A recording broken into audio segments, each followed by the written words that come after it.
ang Diyos. Sabayan niyo ako, ready, go! Mapagkakatiwalaan ko ang Diyos. Maligayang pagbabalik mga bata at tayo ay nasa episode 9 na ng ating Goodness Club Online. Pero special ang pag-aaral natin ngayon dahil mayroon tayong dalawang bagong mga kasama. Kilalanin natin sila. Hello mga bata, ako nga pala si Kuya Mark. At ako naman si Kuya JP. At sila ang mga kasama natin sa mga susunod pa episodes dito sa ating Goodness Club Online. Kaya naman, sama-sama natin pag-aralan, ano nga bang ibig sabihin ng mga salitang mapagkakatiwalaan ko ang Diyos. Sabay-sabay natin ulitin. Ready, go! Mapagkakatiwalaan ko ang Diyos.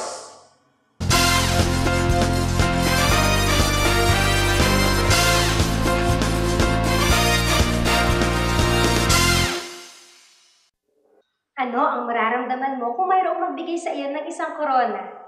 Siyempre, matutuwa ka. Pero paano kung ganito ang koronang ibibigay sa iyo? Matutuwa ka ba? Siyempre hindi. Ano pa kaya kung ang koronang ito ay mayroong kasamang tinik-tinik? Naranasan mo na ba ang matusok ng tinik? Siyempre, masakit yun. Pero alam mo ba, mayroong isang tao na buong puso niyang hinayaan na matusok siya ng tinik at higit pa dyan ang kanyang mga pinagdaanan. Nangyari ito dahil ang unang taong nilikha ng Diyos, si Adan, ay nagkasala at simula noon, lahat ng mga tao na ipinanganganak ay mayroon ng kasalanan at mayroon na ding kagustuhan at kakayanan gumawa ng kasalanan. Ang kasalanan, ito ay laban sa Diyos dahil ang Diyos ay banal, wala siyang kamalian. Kaya kapag ikaw ay nagsisinungaling, nagdadabog ka, o kaya naman ikaw ay naiinggit o nag-iisip ng masama, ikaw ay nagkakasala sa Diyos. At ang kasalanan, mayroon itong parusa. Ang parusang yun ay walang hanggang pagkahiwalay sa Diyos. Ang kasalanan ang naghihiwalay sa iyo at sa akin mula sa pagkakaroon ng malapit na pagkakaibigan sa Diyos. Pero alam mo ba na mahal ka ng Diyos? Ako rin, si Ate Joey, mahal din ako ng Diyos. Kaya naman nangako siya na balang araw, magpapadala siya ng isang tagapagligtas na siyang aako o kukuha ng parusa ng kasalanan ng mundo, ng kasalanan mo at kasalanan ko. Sino yon? Ang Panginoong Jesus. Si Jesus ang Diyos anak na ipinadala ng Diyos dito sa mundo para kuhanin niya ang parusa ng kasalanan ng mga tao. Alam mo ba na isang araw, siya ay hinuli o dinakip ng mga taong naiinggit siya, nagagalit sa kanya. At nung siya ay dinakip, siya ay nilagyan nila ng koronang tinik. Bukod pa dyan, siya ay nilagyan rin ng isang kulay ubing balabal at binigyan siya ng isang tungkod. Ginawa ito ng mga taong yun dahil nilalait nila o gusto nilang pagtawanan o hamakin si Jesus dahil sinabi niya na siya ay ang hari. Alam mo ba na nangyari ang lahat ng bagay na ito bilang parte ng plano ng Diyos?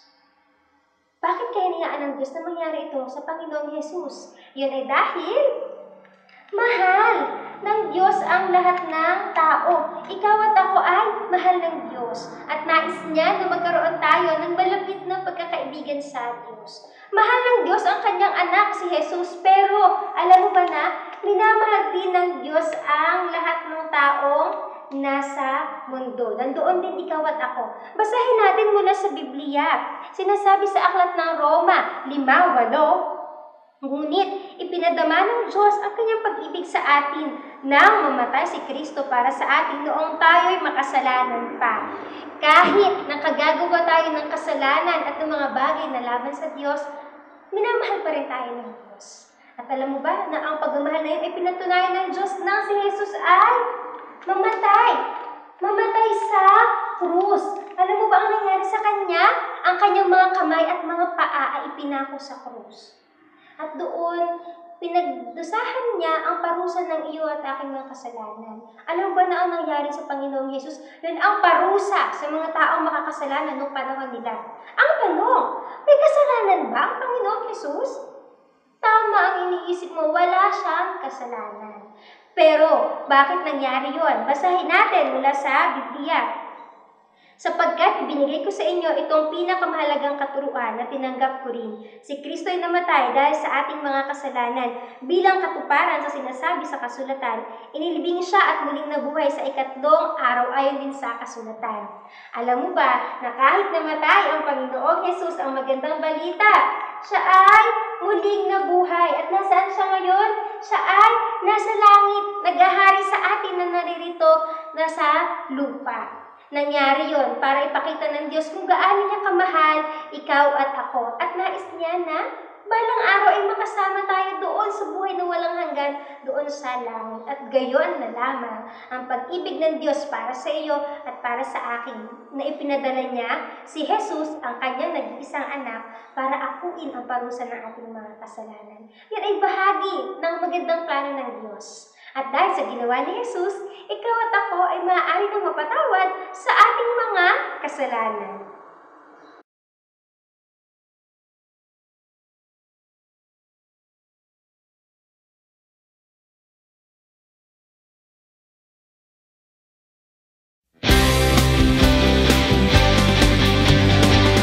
As I read God's word each day, I will ask myself 3 questions. What does it say? What does it mean? What is God saying to me? I will ask God's Holy Spirit who lives in my heart to show me the answers clearly, so I'll know God's message to me.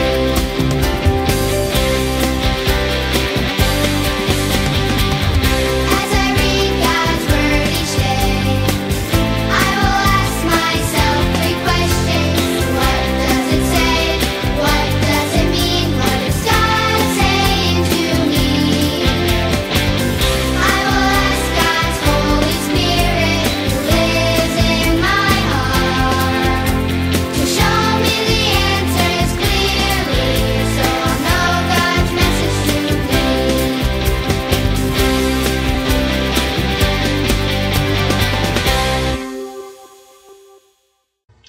Nagtiwala si Jason kay Jesus bilang kanyang tagapagligtas sa isang Good News Club. Lumipas ang ilang linggo, naghiwalay ang kanyang mga magulang. Nagsimula na magtrabaho ang kanyang nanay at ang kanyang tatay isang beses lamang niya nakikita sa loob ng 2 linggo. Tila bang magulo ang buhay ni Jason. Maaari ring nagulo ang buhay ni Jose. Nalayo siya sa kanyang pamilya nang siya ipinagbili ng kanyang mga kapatid bilang isang alipin. Ikinulong siya kahit wala siyang nagawang kasalanan. Pero alam niyo ba mga bata, nagtiwala pa rin si Jose sa Diyos. Marahil may mga pagkakataon na mahirap yung mga bagay na ating nararanasan. Pero alam mo ba bata, tandaan mo na ang Diyos alam niya ang lahat. At maaari mo siyang pagkatiwalaan. Mga bata, sabayan niyo nga ako. Mapagkakatiwalaan ko ang Diyos. Ulitin natin. Mapagkakatiwalaan ko ang Diyos. Nagsusumikap si Jose sa loob ng bilangguan. At kahit na mahirap ang mga pagkataon iyon, alam niya na may espesyal na plano ang Diyos para sa kanya at sa kanyang buong pamilya. Hinayaan ng Diyos na makuha ni Jose at tiwala ng punong tagapagbantay ng bilanggo. Naglagay sa kanya upang pamalaan ang iba pang mga bilanggo. Isang araw ay nagkaroon ng 2 bagong bilanggo. Sila ay ang punong tagapangasiwa ng inumin ng hari at ang punong panadero. Ayan, ang punong panadero mga bata ay siya ay nangangasiwa sa pagluluto ng pagkain ng hari. Samantala, ang punong tagapangasiwa ng inumin ay siya yung naatasan ng mga siwa sa paghahanda ng pagkain ng hari. Ipinakulong sila ng hari dahil nagkaroon sila ng kasalanan. At alam niyo ba mga bata na yung 2 iyon naging dahilan kaya bigyan si Jose ng katungkulan bilang bigyan ng trabaho para maging katiwala ng 2 ito. Isang araw, napansin ni Jose na malungkot ang dalawang bilanggo na ito. At tinanong niya sila, ano ang inyong problema? Tanong ni Jose. Sabi nilang dalawa kay Jose, pareho po kami na nananaginip at walang ni isa man ang maaaring makapagpaliwanag ng aming panaginip. At ang sabi ni Jose, tinanong ni Jose ang dalawang ito, hindi ba ang Diyos lamang ang maaaring ang makapagpaliwanag ng mga panaginip? Hindi ba ang Diyos lamang ang maaaring makapagpaliwanag ng panaginip? Tanong ni Jose. Tama mga bata si Jose. Dahil mga bata, si Jose ay naniniwala siya sa nag-iisa at totoo na Diyos. Na nalalaman niya ang lahat ng mga bagay. At alam niya rin ang kahulugan ng mga panaginip. Hinayaan ng Diyos na ang dalawang ito ay makulong na makasama ni Jose. Dahil mayroong espesyal na plano ang Diyos para kay Jose at sa kanyang buong pamilya. Bata, kung tinanggap mo na si Jesus sa iyong puso bilang tagapagligtas, tandaan mo na mapagkakatiwalaan mo ang Diyos, anuman ang iyong kalagayan. Minsan ba'y naisip mo na iniwan ka at kinalimutan ka ng Diyos? Dahil lumipat ng bahay ang iyong kaibigan. Maaring pakiramdam mo ay magulo ang buhay mo dahil naghiwalay ang iyong mga magulang o isang minamahal mo ay umalis sa iyong bahay. Baka nagising ka sa gitna ng gabi at pakiramdam mo na ikaw ay nag-iisa at natatakot. Bata, kung tinanggap mo na si Jesus bilang tagapagligtas, tandaan mo, alam ng Diyos ang lahat ng bagay at maaari mo siyang mapagkakatiwalaan. Ang salitang omniscient, ibig sabihin, alam lahat. Ang salitang omniscient ay maaari nating gamitin para ilarawan ang Diyos. Ang totoo, siya lamang ang nag-iisang nakakaalam ng lahat ng mga bagay. Kaya alam niya, kapag ikaw ay nag-iisa at natatakot, at maaasahan mo, tutuparin ng Diyos ang kanyang mga pangako. May sinasabi dito sa mga awit 46. Isa, ang Diyos ang ating lakas at kanlungan at handang saklolo kung may kaguluhan. Ibig sabihin mga bata, wala tayong ibang malalapitan. Kung nakaramdam ka na ikaw ay natakot, nalulungkot, parang nag-iisa ka na lang, maaari mong malapitan ang Diyos sapagkat ang Diyos ay nakahanda siya na tayo ay bigyan ng lakas at tutulungan niya tayo sa ating mga problema. Ulitin natin mga bata, mapagkakatiwalaan ko ang Diyos. Kaya nga mga bata, alam ni Jose na may magandang plano ang Diyos para sa kanya at sa kanyang buong pamilya. Kaya nga, hinayaan ng Diyos na mabilanggo ang dalawang ito kasama ni Jose dahil may magandang plano ang Diyos para sa buhay ni Jose. At sinabi ni Jose sa kanilang dalawa, maaari niyo bang sabihin sa akin kung ano ang inyong panaginip? Ang sabi noong punong tagapangasiwa ng inumin ng hanip. Ito ang aking panaginip. Sa aking panaginip, nakita ko na mayroong isang puno ng ubas na mayroong 3 sanga. Sumibol ang kanyang mga dahon at ito ay namulaklak at nahinog ang kanyang mga bunga. Pinitas ko ang mga bunga at pinisa ko sa kupa ni Paraon at ibinigay ko ito sa kanya.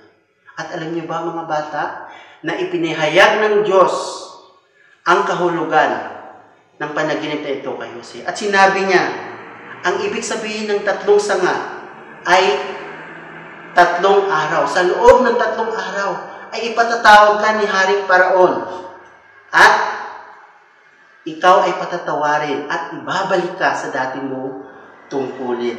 At kapag ito ay nakabalik na sa iyong dating tungkulin, huwag mo naman akong kalimutan. Banggitin mo naman ako kay Paraon. Tulungan mo ako na makalaya ako dito sa kulong sapagkat wala akong anumang kasalanan na aking nagawa. Siguro mga bata, natuwa ang punong tagapangasiwa na ito. Nalaman niya na maganda ang kahulugan ng kanyang panaginip. At nagsalita naman ang punong tagapanadero. Yan, siya ang punong panadero, mga bata. At ito ang kanyang panaginip. Sinalaysay niya kay Jose. Nanaginip ako na mayroong 3 basket na magkakapatong sa aking ulo. At sa tuktok ng basket na iyon ay puno-puno ng iba't ibang uri ng pagkain na hinurno para sa hari. At alam niyo ba? Biglang dumating ang maraming ibon at kinain nila ang pagkain doon sa tuktok na basket. At muli, ipinahayag ng Diyos ang kahulugan ng panaginip ng lalaking ito kay Jose. At ito ang sinabi ni Jose, ang iyong panaginip ay may masamang balita. Sa loob ng 3 araw, ikaw ay bibitayin at ang iyong katawan o ang iyong bangkay ay ilalagay sa puno at kakainin ng mga ibon. Pagkaraan ng 3 araw, nagkatotoo ang panaginip. Ang punong panadero ay binitay, samantalang ang punong tagapangasiwa ng inumin ay naibalik sa kanyang katungkulan. At alam niyo ba, mga bata, marahil iniisip ni Jose na siya ay malaala ng punong tagapangasiwa. Pero alam niyo ba, mga bata, nakalimutan ng punong tagapangasiwa si Jose. Nakalimutan ng punong tagapangasiwa si Jose. Pero nakalimutan nga ba si Jose ng Diyos? Mga bata, hindi nakalimutan ng Diyos si Jose. Ang katotohanan niya, mga bata, kasama ni Jose ang Diyos. Doon sa kulungan, kasama niya ang Diyos. At alam ni Jose na may magandang plano ang Diyos sa buhay niya at sa kanyang buong pamilya. Alam niyo ba, mga bata, na may magandang plano din ang Diyos para sa iyo at para sa akin. Ang plano niya na ikaw ay maligtas sa kaparusahan ng iyong mga kasalanan. Marahil ikaw ay magtatanong, sino nga ba ang Diyos? Ang Diyos ay ang manlilikha. Nilikha ng Diyos ang lahat ng mga bagay sa mundong ito. Nilikha niya ang mga puno, ang mga halaman, pero ang pinaka-espesyal ay ang tao. Sabi sa Juan 3:16, sapagkat gayon na lamang ang pag-ibig ng Diyos sa sangkatauhan. Yung tinutukoy niya sa sangkatauhan, ikaw yun, mga bata. Ikaw at ako ay mahal ng Diyos. Ang Diyos na nagmamahal sa iyo ay banal. Kailanman ay hindi siya nakagawa ng anumang kasalanan. Pero alam niyo ba, mga bata, na ang tao ay likas ng mga kasalanan. Ang sabi sa Isaiah 50 verse 6, tayong lahat ay tulad ng mga tupang naligaw, nagkanya-kanya tayo ng lakad. Ngunit ipinataw ni Yahweh sa kanya ang kaparusang tayo ang dapat tumanggap. Bata, ikaw ay nailulad sa isang tupa na gumagawa ng mga bagay sa sarili mo. Ang tawag ng gusto na ay kasalanan. Ito yung mga bagay na iyong iniisip, sinasabi at ginagawa na hindi tama sa harap ng Diyos. Marahil, sinabi mo, tinanong ka ng nanay, bakit late ka umuwi? Kasi po, Nay, nagawa po kami ng project ng klase ko. Pero ang totoo, ikaw ay naroon sa computer shop. Ikaw ay naglalaro. Kung marahil hindi ka nakapaghanda sa exam, anong ginawa mo? Kung mahaba ang iyong liig sa pangungopya. Ang pangungopya, mga bata, ay isang kasalanan. Kung marahil inutusan ka ng nanay mo, bumili ka ng toyo. Ayaw ko na, si ate na lang kasi nanonood pa ako ng TV. Ang hindi pagsunod ay isang kasalanan. At bakit natin nagagawa ang mga kasalanan na yon? Dahil likas na sa atin. Isinilang tayo na mayroon tayong kagustuhan na gumawa ng kasalanan. Pero alam niyo ba, mga bata, dahil sa kasalanan, pinarusahan ka ng Diyos ng walang hanggan na pagkahiwalay sa Diyos. Pero mahal ka ng Diyos. Si Jesus na walang kasalanan, ibinigay niya ang kanyang buhay, ang kanyang dugo para sa iyo. Sabi sa Hebreo 9:22b, at walang kapatawaran ng kasalanan kung walang pagbubugo ng dugo. Si Jesus, ibinigay niya ang kanyang dugo. Usa niyang inali ang kanyang dugo, ang kanyang buhay para sa iyo at para sa akin. Para tayo ay mapatawad sa ating mga kasalanan. Si Jesus, ang perpektong anak ng Diyos, siya ay namatay, inilibing, at sa 3 araw siya ay muling nabuhay. At ngayon si Jesus ay naroon na sa langit. Tunay nga mga bata na ang plano ng Diyos sa iyo ay makilala mo siya bilang iyong Panginoon at tagapagligtas ng iyong buhay. Katulad ng magandang plano ng Diyos kay Jose. At nagkatotoo nga mga bata, yung panaginip. Ang panadero, anong ginawa sa kanya? Siya ay pinitay. Samantala, ang punong tagapangasiwa ng inumin ay ibinalik sa kanyang dating katungkulan. At alam niyo ba, lumipas ang 2 taon. Isang bagay ang nangyari na makapagpaalala sa punong tagapangasiwa ng inumin ng hari. Isang araw, alam niyo ba, na pinatawag ni Haring Paraon ang kanyang mga pantas sa palasyo. Dahil nais niyang isalaysay ang 2 panaginip na gumugulo sa kanya. Sinabi niya iyon sa kanila upang marinig nila at malaman niya kung ano ang kahulugan ng kanyang panaginip. At nung oras na yun, tandaan niyo mga bata, nakikinig ang tagapangasiwa ng inumin ng hari. At isinilaysay na nga ni Haring Paraon ang kanyang panaginip. Ayan.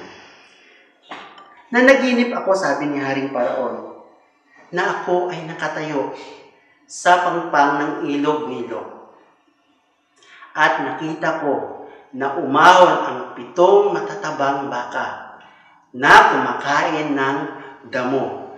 At biglang umahon din ang 7 mapapayat na mga baka at kinain nila ang 7 matatabang baka. At ako ay nagising.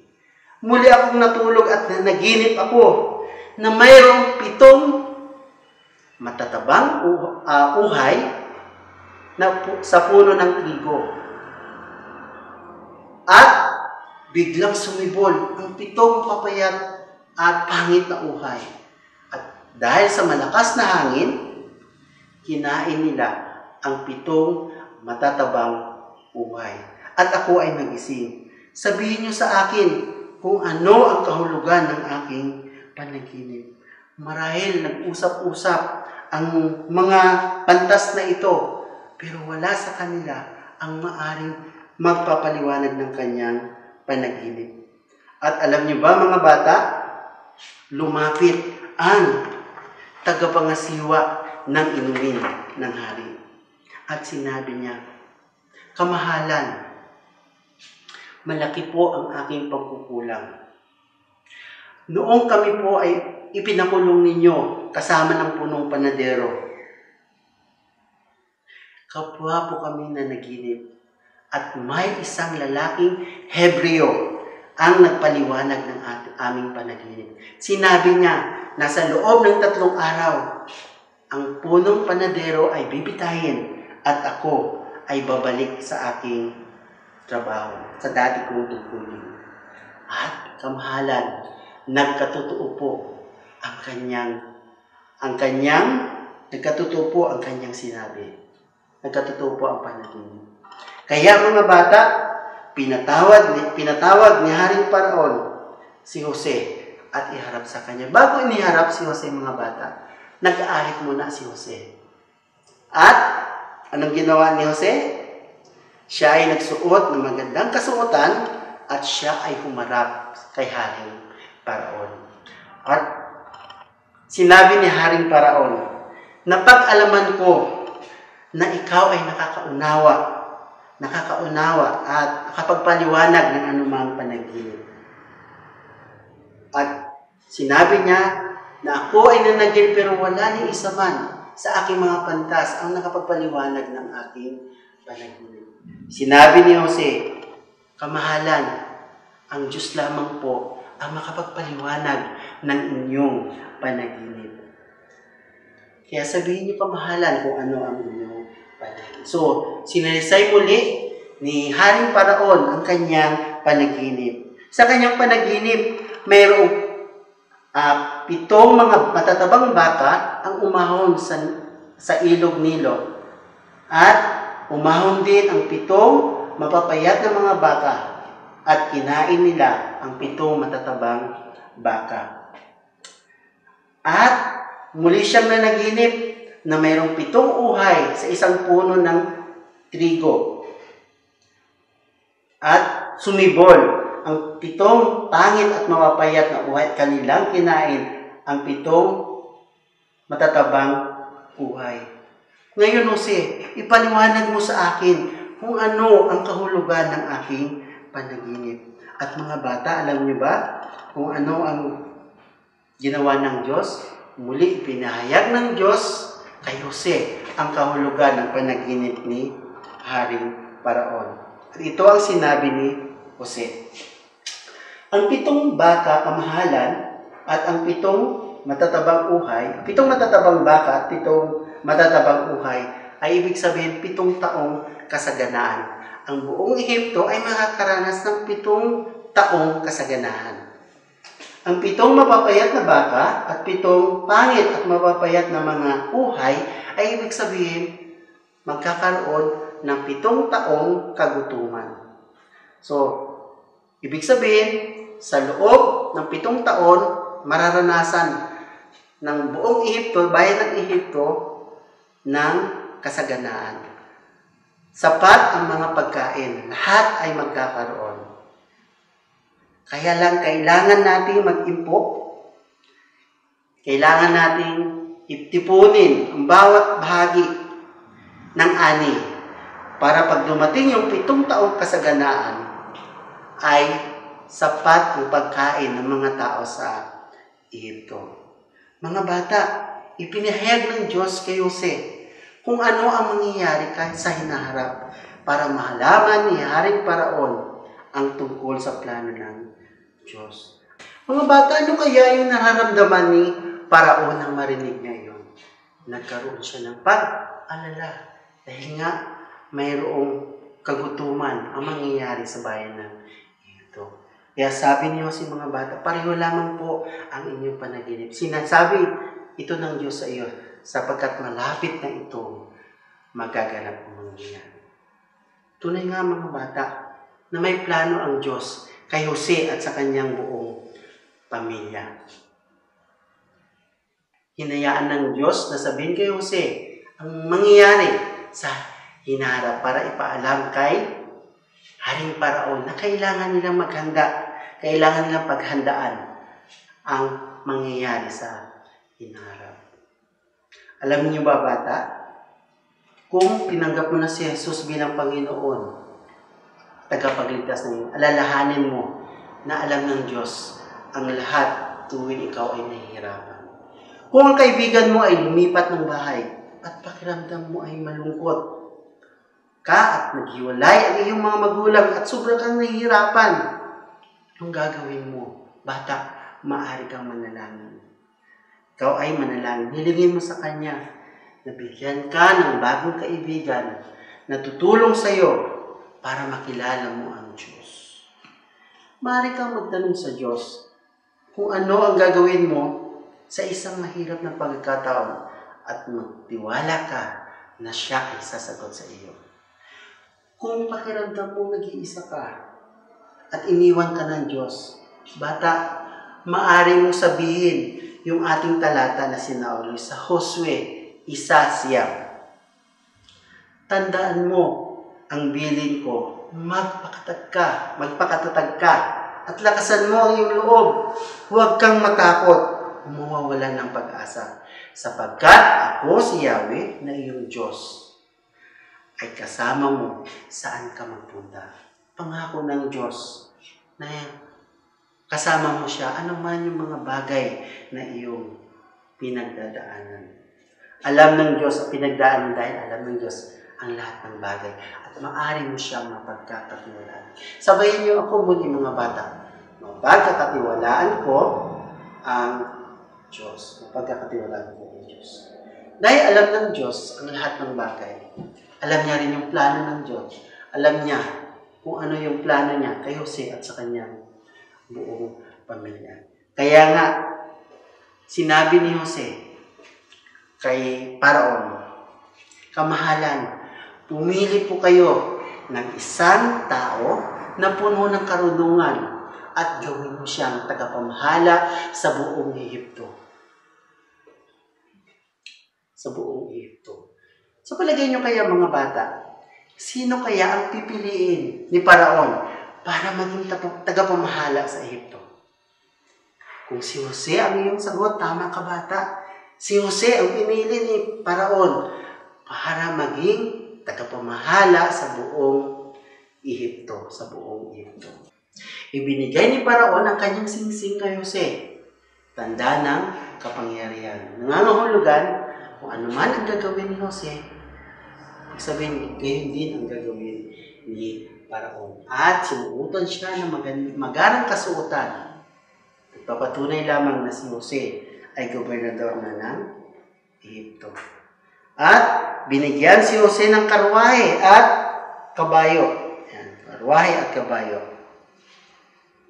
At inutusan ni Haring Paraon na ang lahat ng mga tao ay umukod sa bagong tagapamahala ng Ehipto. Tagapamahala ng Ehipto. Si Paraon ang makapangyarihan kaysa kay Jose. Pero alam niyo ba mga bata, nagsisimula pa lang ito ng plano ng Diyos para sa kay Jose. Sa lahat ng mga bagay na may hirap na naranasan ni Jose, patuloy siyang nagtitiwala sa ating Diyos. Bata, ano man ang iyong pinagdadaanan, lagi mong tatandaan na alam ng Diyos ang lahat ng mga bagay at maaari mo siyang mapagkakatiwalaan. Maaari may mga oras na nararamdaman mo na ikaw ay nag-iisa o iniwan ka ng Diyos. O parang mali ang lahat ng mga bagay na nangyayari sa iyong pamilya dahil naghiwalay ang iyong mga magulang. Ano ang gagawin mo? Maaari mong sabihin yung talata na ating sinuulo. Josue 1:9. Tandaan mo ang bilin ko. Magpakatatag ka at lakasan mo ang iyong loob. Huwag kang matakot o mawawalan ng pag-asa. Sapagkat ako si Yahweh, ang iyong Diyos, ang kasama mo sa anong ka magpunta. May pangako ang Diyos. Ano man yung mga bagay na iyong pinagdadaanan, pangako niya, sasamahan ka niya. Huwag kang matakot ng kasama mo ang ating Diyos. Maaring mong kausapin ang Diyos at hilingin mo sa Kanya. Tulungan ka na pagaanin ang iyong kalooban. At tulungan niya at alam niya ang lahat ng iyong pinagdadaanan. Lahat ng iyong mga pinagdadaanan. Bata, mayroon akong itatanong sa iyo. Ikaw ba ay magtitiwala sa Diyos na tutulungan ka niya sa libong ito? Ikaw ba ay magtitiwala sa Diyos na tutulungan ka niya sa libong ito? Bata, marahil hindi pa nakikilala si Jesus bilang tagapagligtas. Alalahanin mo na ikaw ay makasalanan at ikaw ay hiwalay sa Diyos dahil sa iyong mga kasalanan. Pero mahal ka ng Diyos. Kusang inalay ni Jesus ang kanyang buhay upang ikaw at ako ay maari mapatawa sa ating mga kasalanan. Sinasabi sa Biblia sa Juan 1:12, subalit ang lahat ng tumanggap at nanalig sa Kanya ay binigyan niya ng karapatang maging anak ng Diyos. So anong ibig sabihin nito mga bata?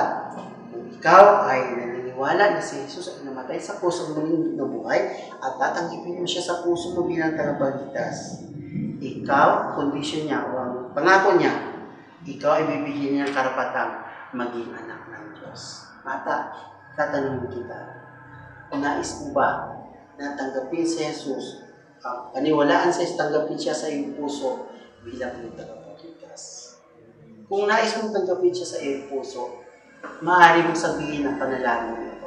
Sandali natin iupo ang ating mga ulo, ipikit natin ang ating mga mata. Ito sabihin mo, Panginoong Jesus, inaamin ko po na ako ay makasalanan. Patawarin niyo po ako. Naniniwala po ako na si Jesus ay namatay sa krus at muling nabuhay upang ako ay maligtas sa aking mga kasalanan. Sa oras na ito, Panginoong Jesus, ay tinatanggap kita sa aking puso bilang aking tagapagligtas. Sa pangalan ni Jesus. Amen.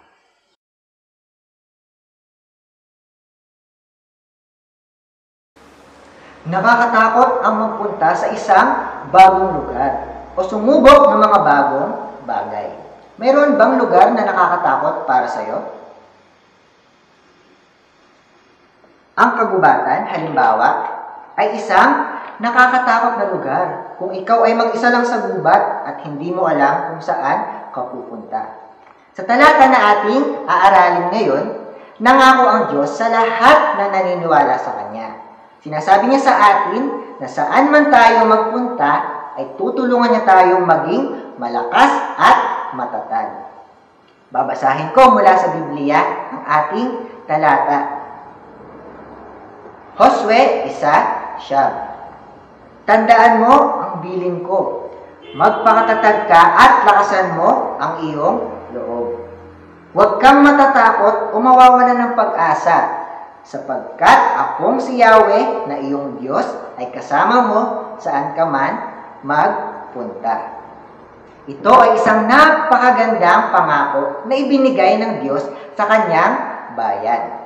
Ang talatang ito ay matatagpuan natin sa lumang tipan na bahagi ng Biblia. Ang Biblia, mga bata, ay ang totoong salita ng Diyos.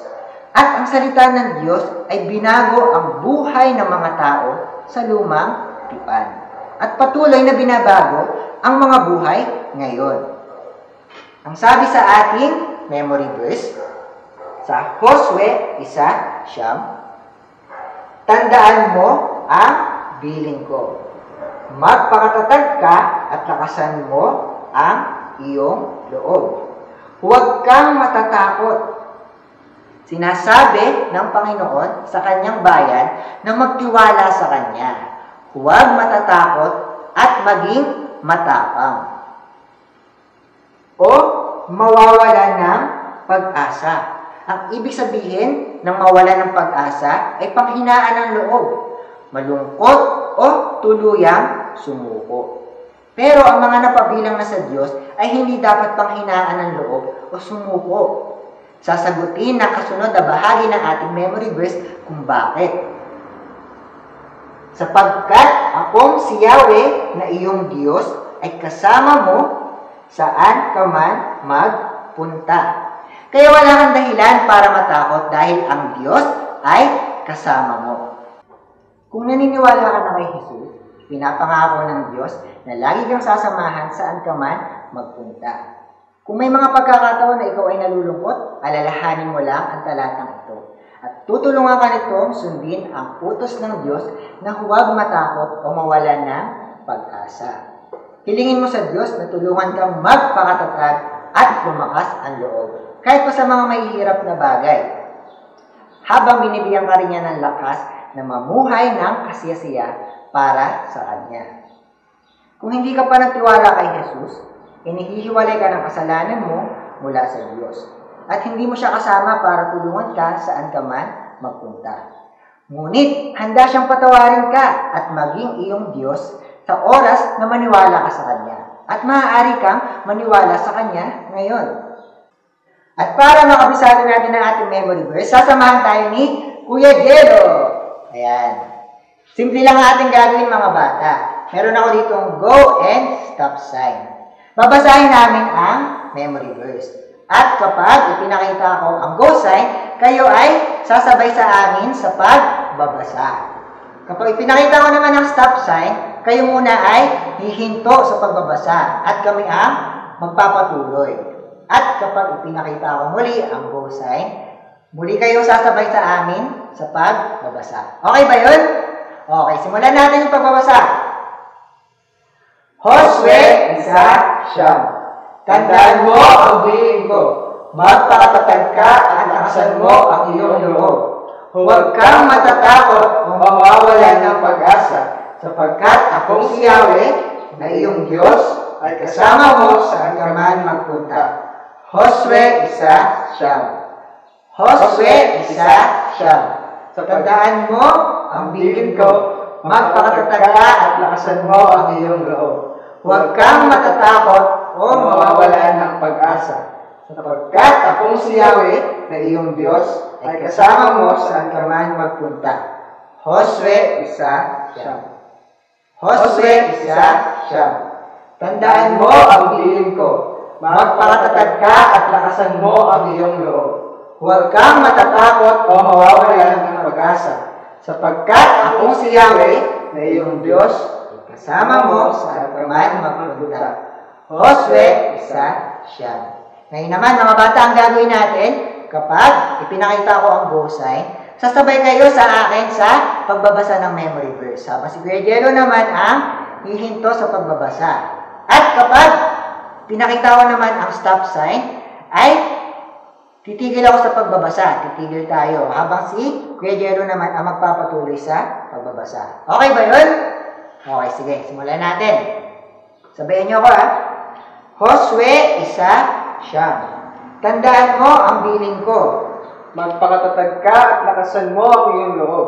Huwag kang matatakot o mawawalan ng pag-asa, sapagkat akong si Yahweh Na iyong Diyos ay kasama mo saan ka man magpunta. Josue 1:9. Josue 1:9. Tandaan mo ang bilin ko. Magpakatatag ka at lakasan mo ang iyong loob. Huwag kang matatakot o mawawalan ng pag-asa.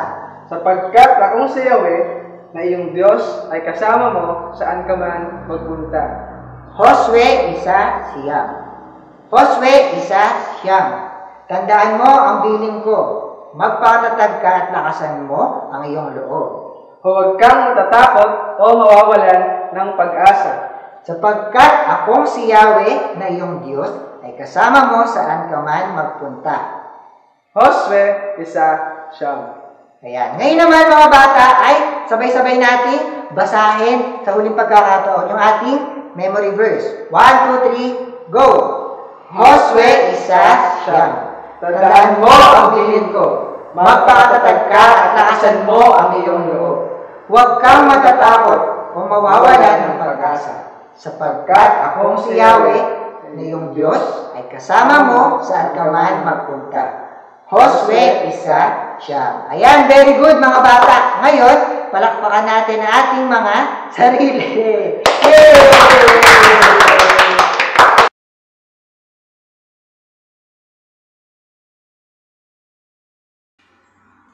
Mapagkakatiwalaan ko ang Diyos. Sabayan niyo ako. Mapagkakatiwalaan ko ang Diyos. At ang katotohanan na yan ay ipapaalala rin sa iyo ng ating memory verse. Kaya, sabay-sabay natin sabihin, Josue 1:9. Tandaan mo ang bilin ko. Magpakatatag ka at lakasan mo ang iyong loob. Huwag kang matatakot o mawawalan ng pag-asa, sapagkat akong si Yahweh na iyong Diyos ay kasama mo saan ka man magpunta. Josue 1:9. Mas madadagdagan pa ang mga matututunan natin sa mga susunod na linggo. Sa ngayon, pansamantala munang magpapaalam si Ate Joey, pero huwag kang mag-alala. Dahil sa susunod, magbabalik naman si Ate Se. Kaya,